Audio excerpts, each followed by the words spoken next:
शहंशाह इंसाफ के पर्दे में अपनी शिकस्त का इंतकाम ही लेना चाहता है तो उसे अनारकली नहीं मिलेगी। राणा प्रताप सिंह उस सरहद का नाम है जहां दहशत भी पहुंचकर दम तोड़ देती है।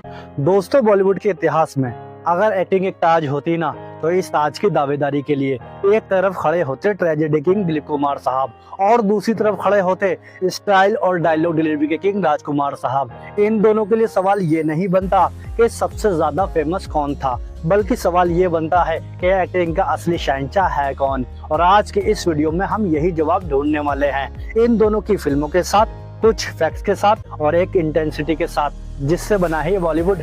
वेलकम बैक दोस्तों, मैं हूं आपका दोस्त, आपका होस्ट आमिर, और आप देख रहे हो मेरा चैनल दी मूवी लवर। दोस्तों, इस वीडियो में दो लेजेंड्स हैं और उनके दो अलग रास्ते हैं, दिलीप कुमार साहब और राजकुमार साहब। इनका कंपैरिजन सिर्फ दो एक्टर्स का कंपैरिजन ही नहीं है, बल्कि दो अलग सोच का टकराव है।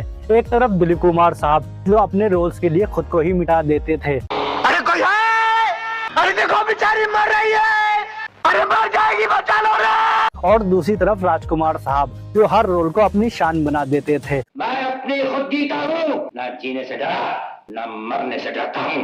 और यहीं से शुरू होती है बॉलीवुड की सबसे क्लासिक राइवलरी। तो चलो दोस्तों, बिना किसी देरी के इस वीडियो को स्टार्ट करते हैं और देखते हैं बॉलीवुड की इस क्लासिक राइवलरी को और करते हैं comparison. Let's get started. Dilip Kumar साहब फीलिंग्स के मास्टर। दोस्तों, दिलीप कुमार साहब सिर्फ एक एक्टर ही नहीं थे, बल्कि वो एक्टिंग के मास्टर थे। जब मेथड एक्टिंग का नाम किसी ने इंडिया में सुना भी नहीं था, तब वो उसे जी रहे थे। चाहे देवदास मूवी में देव का दर्द हो, क्यों पारो की याद हर वक्त सताती है मुझे, क्यों मैं उसे नहीं भुला सकता, या फिर मुगल आजम मूवी में सलीम की शान, अनारकली मेरी है, मुझसे कोई नहीं छीन सकता। या फिर गंगा जमुना मूवी में गंगा की इनोसेंस। अरे देख रही धन्नो, हम अपने मुन्ना के लिए फाउंटेन लावा है, फाउंटेन। वो हर कैरेक्टर के लिए अपना चलना, बोलना, यहाँ तक कि सोचना तक बदल लेते थे।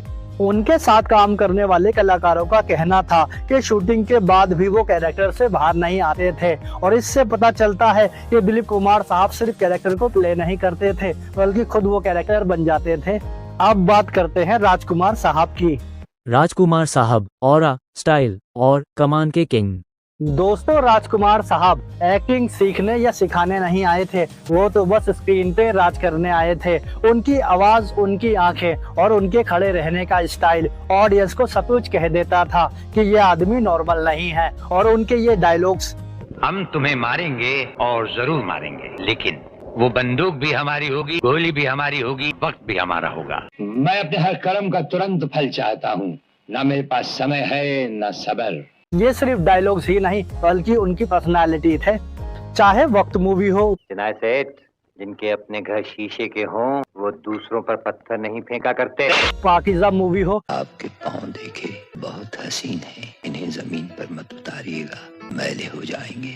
या फिर सौदागर मूवी हो। सौदा जिंदगी बचाने का नहीं, जिंदगी तबाह करने का हुआ था, और ये तबाही हो कर ही रहेगी। वो सिर्फ स्क्रीन पे आते ही नहीं थे, बल्कि ऐसा लग रहा था कि स्क्रीन खुद उनके सामने झुक गई हो। उनका परफॉर्मेंस इतना दमदार होता था।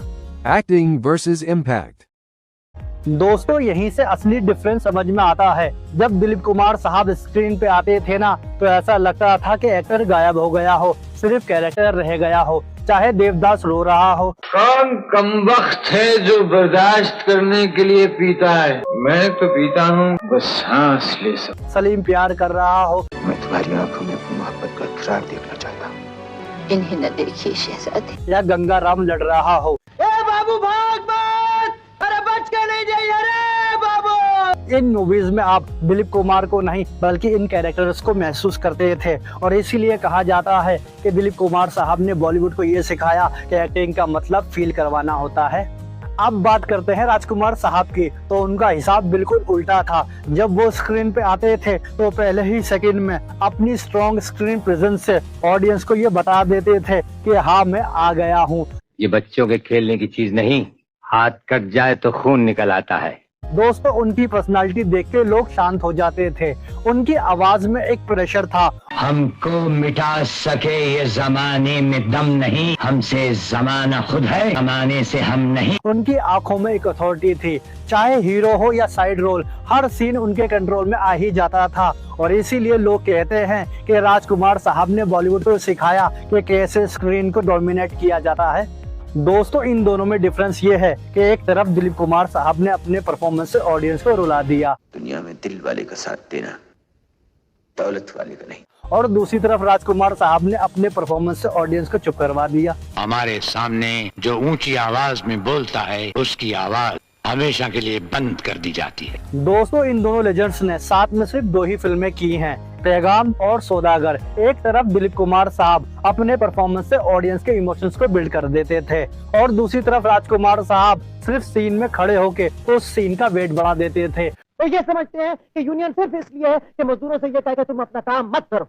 वही मिजाज, वही घमंड। वो तो था और है और हमेशा रहेगा। दोस्तों ये कंपटीशन सिर्फ कंपटीशन ही नहीं था, बल्कि आर्ट का कॉलेजियन था। Difference between their legacies.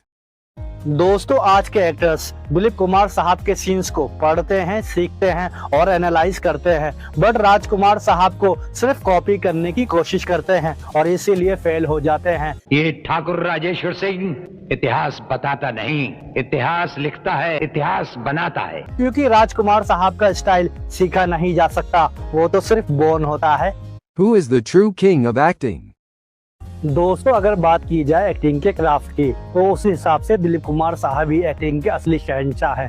But अगर बात की जाए स्क्रीन प्रेजेंस और कमांड की, तो राजकुमार साहब का इसमें कोई जवाब नहीं है। इन दोनों में शहंशाह कौन है ये तो मैं नहीं डिसाइड कर पा रहा, बट मैं आपसे एक बात कहना चाहता हूँ, बॉलीवुड और वो लोग बहुत ज्यादा लकी है जिन्होंने इन दोनों को एक एरा में एक साथ देखा। क्योंकि दिलीप कुमार साहब ने एक्टिंग को जिंदा रखा और राजकुमार साहब ने एक्टिंग को अमर बना दिया। अब आपका फैसला है, मुझे कमेंट करके बताओ एक्टिंग का असली शहंशाह कौन है, राजकुमार साहब या दिलीप कुमार साहब।